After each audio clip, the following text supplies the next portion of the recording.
right in here. Okay, it's going to be right in this. You need to get a close up. Can you see this? I'm zoomed in. What? I zoomed in. Okay. So it's sitting kind of right back in this area. All right. Okay. So couple of things, because I do want you to know like some arterial stuff. All right, so let me find. Okay, so we have. Did you guys had the? You had the weird kitty. Okay. Well, this kitty had an arterial defect.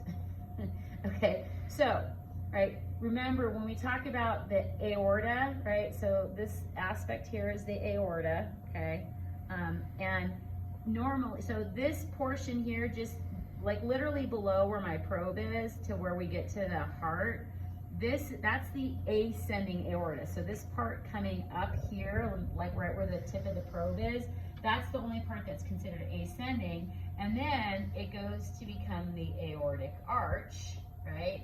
And then we get past the arch point and we go down to the descending aorta.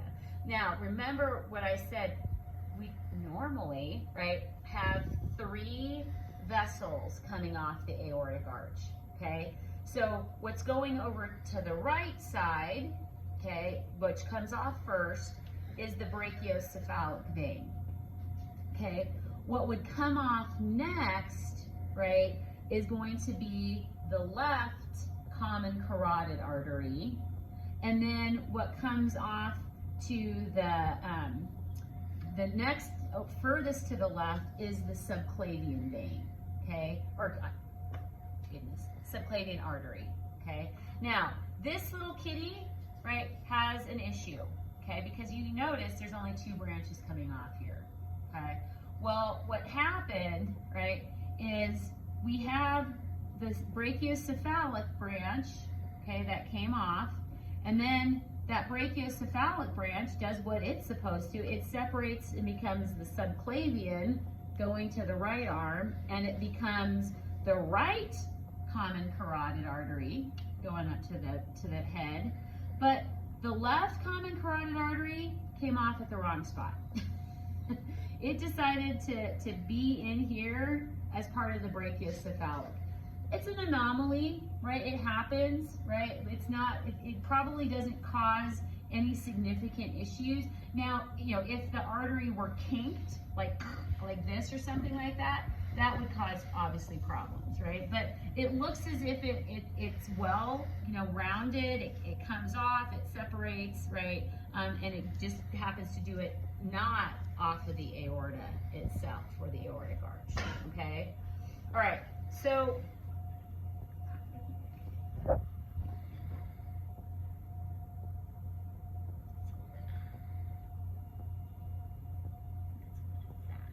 we'll see. Okay, now, you guys can see some of these vessels.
It's kind of interesting when you look at these hearts. A lot of times the fat appears right around the arteries. Like literally, it's like, hey, there's some buildup there. Okay, so where are you, buds? Come on.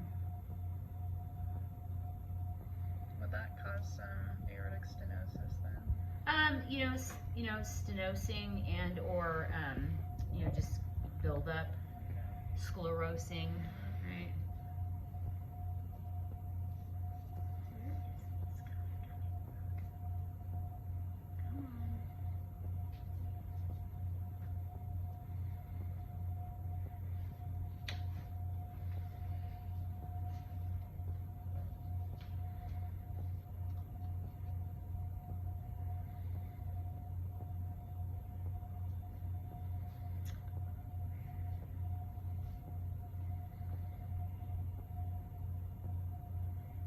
Okay.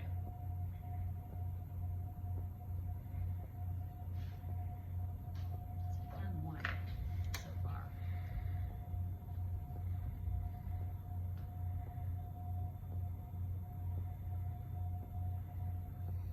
Okay, so I'm gonna find one and then I'll have you guys. Okay, so here we have, right, that ascending aorta. Right? Can everybody see this right here between my fingers? Right? That's the ascending aorta. Okay? So if I look way down here, right, between, right, the atria and the ventricle, right, this is not latex injected, probably because of the location to get the latex in here. But what you're seeing, is one of the carotid arteries, right? So, or not, excuse me, one of the coronary arteries, okay?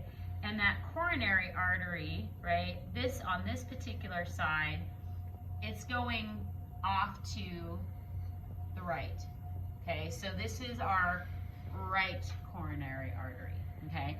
And what's trapped back in here, and I'm gonna have to do a little bit more dissection, which is gonna come again off of, it's going to still come off of the aorta, and what it does is it kind of loops back behind the left atria and comes around and forward is the left coronary artery.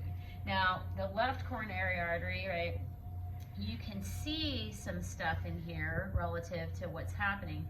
This here, right, second.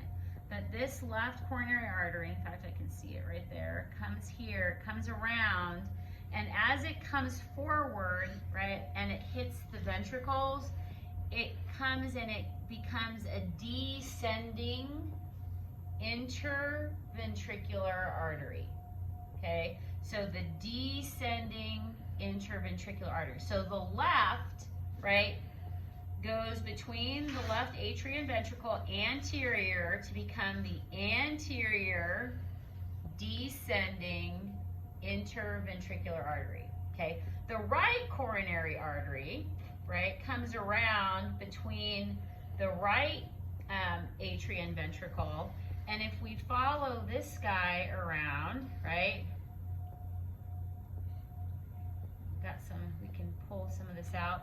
He's going to continue to come around here, and you guys had a little venous blowout. But what we can see, though, as we get to the back, and I'll work to pull out some of this, is you can see this descending artery right here, right? So this is the posterior descending interventricular artery, okay? And those are the main ones that I want you to know, right? So you've got the coronary arteries, a right and a left. The right one goes around to the back side of the heart and goes down between the ventricles, okay? The left one curves around the left atria and comes to the front to become the anterior descending, okay, interventricular arteries. All right, now, where I want people at, because I want us to be able to see more. So if you look kind of straight on at your heart, right, what I want you guys to do is go to the right side, right, and kind of where you begin to see where the split is here. I want you to very gently, right, kind of cut through the side of the right ventricle to the apex, right, and work to gently separate the muscle wall tissue a little bit. And then you're going to continue that around, right? So you're going to come up through the left ventricle. Now I will tell you, right, what I want it to try to preserve is where the aorta comes out of the left ventricle, and then a little bit, because we haven't seen it as much, where the pulmonary artery comes out. So these guys here are the pulmonary arteries. It's kind of tucked in here, but where the pulmonary artery comes out of the right ventricle, okay? So we can try to see that a little bit better, okay? So go ahead and you can try to cut down through that, all right?